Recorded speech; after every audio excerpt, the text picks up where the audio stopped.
বন্ধুরা সবাই কেমন আছো? আজকে সবজি রেসিপি নিয়ে আসলাম। ছোটো কাপ দিয়ে 1 কাপ মুসুর ডাল আমার ছেলেকে দিয়ে ভিজিয়ে রেখে দিলাম। আমি পুজোর ঘরে ছিলাম তাই। কি সবজি নিয়ে নিলাম: কাঁকরোল, পটল, একটা আলু, মূলো, ডাঁটা, ঝিঙ্গে, কুমড়ো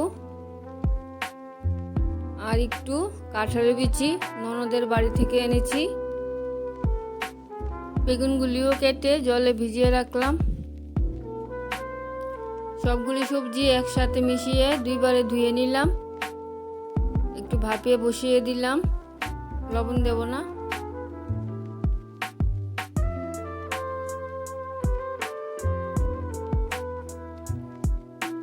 একটু ঢাকা দিয়ে রাখলাম।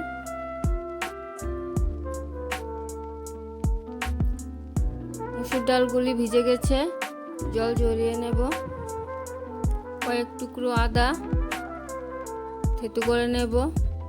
সবজিগুলো ভাপানো হয়ে গেছে, জলটা ফেলে দেব।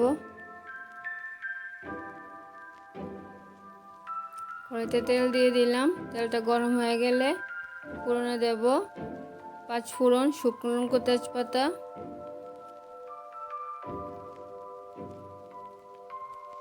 আদা থেতু করা হয়ে গেছে আর কাঁচা লঙ্কা চিড়ে নিয়েছি। 5 ফোড়ন দিয়ে দিলাম। ফোড়নটা একটু হালকা ভাজা হয়ে গেলে আদা কাঁচা লঙ্কা গুলি দিয়ে দিলাম।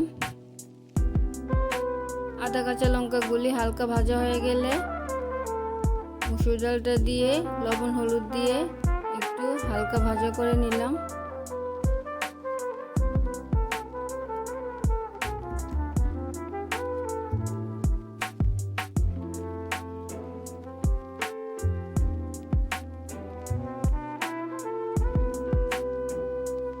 ডালগুলি ভাজা হয়ে গেছে, এখন সবজিগুলি দিয়ে দিলাম। ভালো করে মিশিয়ে ঢাকা দিয়ে রাখবো।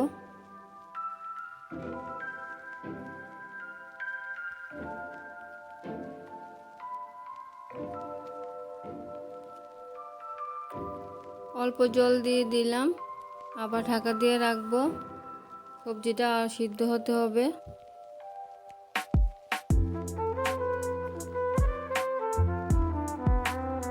আর একটু লবণ দিয়ে দিলাম, তোমাদেরকে দেখাতে পারলাম না।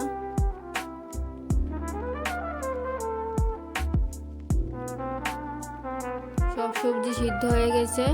স্বাদ মতো একটু চিনি দিয়ে দিলাম, দিয়ে ভালো করে কষিয়ে নামিয়ে নিলাম। রেসিপিটা ভালো লাগলে লাইক, কমেন্ট, শেয়ার করবেন আর আমার চ্যানেলটাকে সাবস্ক্রাইব করে পাশে থাকবেন। দেখা হচ্ছে পরের ভিডিওতে। ভালো থাকবেন, সুস্থ থাকবেন।